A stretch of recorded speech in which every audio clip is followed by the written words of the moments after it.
Rossiyada nechta chechen bor deb o'ylaysiz? Nari borsa 1,5 millionta. Nechta o'zbek bor deb o'ylaysiz?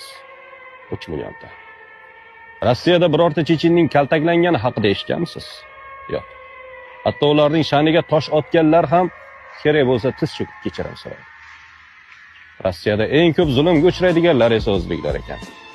Ularni xohlagancha urishlari, so'kishlari mumkin. Nechun shunaqa deb o'ylaysiz?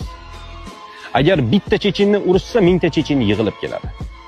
Agar bitta o'zbekni kaltaklashsa, boshqalari ham qo'shilib urmaganiga ham rahmat deysiz. Biz shunaqamiz. Chunki vatanning ichida ham viloyatlarga bo'linamiz. Viloyatlarda tumanlarga bo'linamiz. Xullas, mahalliychilik qon-qonimizgacha singib ketgan. Bir-birimizni quruq, xari deb haqoratlashda davom etaveramiz. Shuni unutmangki, toki biz birlashmas ekanmiz, bizni istalgancha oyoq